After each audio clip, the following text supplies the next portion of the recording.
Bonjour, je suis le docteur Ndé Francis, je suis médecin épidémiologiste, je suis également chercheur en santé publique, santé au travail.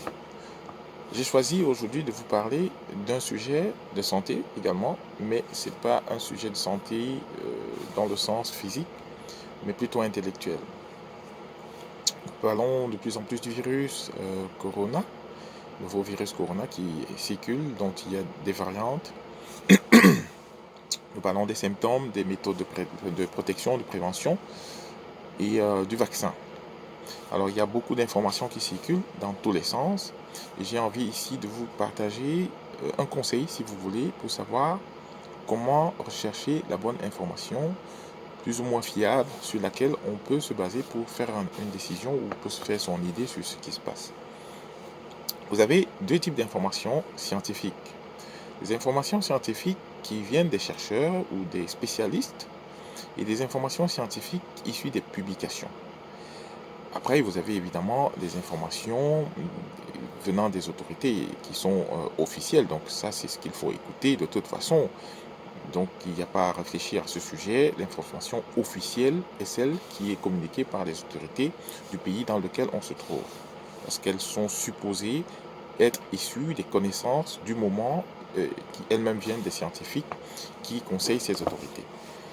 Mais si vous, personnellement, vous voulez comprendre ce qui se passe, et que peut-être que vous n'avez pas une information qui vous semble claire, il ne faut pas juste vous jeter dans professeur Google ou professeur Facebook ou professeur YouTube.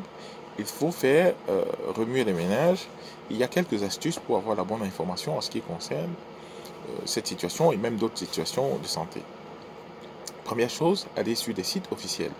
En matière de santé, le premier site officiel international, évidemment, c'est celui de l'Organisation mondiale de la santé. On peut dire ce qu'on veut, croire ce qu'on veut.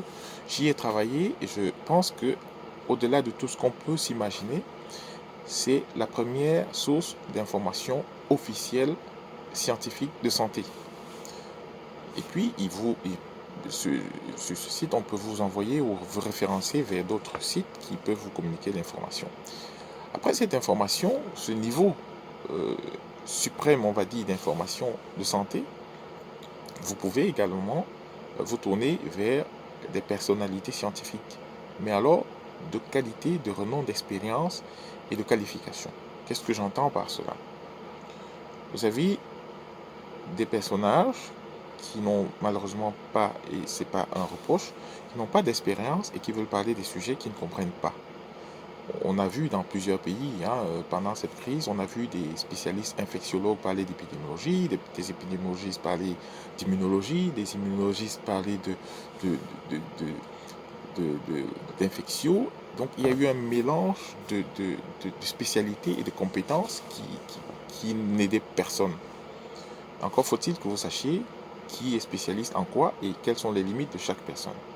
Donc il est important que vous sachiez, quand vous voulez lire au sujet d'une information de santé, que vous alliez par exemple sur un site, on va dire un site qui correspond à la matière dont vous parlez et vous vous rassurez que le site est fiable.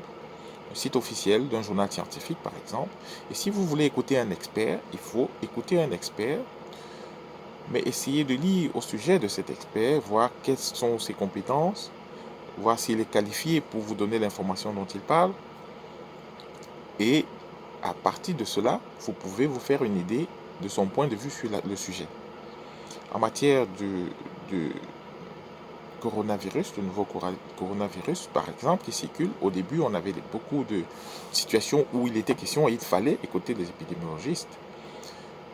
Par la suite, il y a eu d'autres étapes où le virus circulait dans la population. Il fallait écouter les anthropologistes parce qu'ils ont une idée des comportements humains, des psychologues aussi, en même temps que d'autres experts. Et il y a eu maintenant, on est à la phase du vaccin. Et curieusement, d'ailleurs, depuis le début de la pandémie, il y a une expertise qui manque beaucoup, que ce soit sur les plateaux de télévision, sur les différents médias mainstream, comme on dit. Ce sont les généticiens. Les généticiens, on spécule beaucoup aujourd'hui sur le vaccin et c'est dommage Parce qu'on ne doit pas spéculer, il y a toujours eu des vaccins. Mais ici, le vaccin, il est spécial, il a été fait rapidement. Il est à base d'une nouvelle technologie qui emploie la science génétique. Et donc, il est très important, si vous voulez vous faire une idée, et que l'idée, et que ce n'est pas clair dans votre tête, ce qui est expliqué par les différents experts et les autorités des pays, je ne parle pas d'un pays en particulier, évidemment, ce serait d'essayer de voir d'essayer d'écouter les généticiens en la matière pour comprendre comment fonctionne ce type de vaccin, parce qu'ils sont les mieux adaptés pour vous expliquer le fonctionnement génétique. Un virus, contrairement à d'autres cellules, qui sont des autres cellules qui contiennent beaucoup d'autres éléments, les mitochondries, les ribosomes, les vésicules, etc., en fonction des spécialisations, un virus n'a rien d'autre que son emballage et son matériel génétique. C'est tout. Il n'y a rien d'autre. Donc, le mieux placé, c'est un généticien, parce qu'il connaît la séquence du virus, les séquences du virus et la séquenciation du virus. Il peut savoir comment fonctionne la stratégie vaccinale actuelle. Enfin, quand je dis la stratégie, ce n'est pas à grande échelle, mais le fonctionnement microscopique du vaccin actuel, qui est la plupart des vaccins, évidemment, qui sont actuellement mis sur le marché et que les pays vont utiliser pour la plupart pour protéger leur population. Donc, encore une fois, généticien, et vous avez la bonne information. Surtout pas les blogueurs. Les blogueurs, c'est les gens qui veulent faire du buzz et qui n'ont absolument aucune compétence. Il faut écouter les scientifiques de renom. Je vous remercie pour votre attention. Les questions, je peux y répondre par écrit quand vous voudrez. Bonne soirée. Je parlais au nom de Prevent ASBL.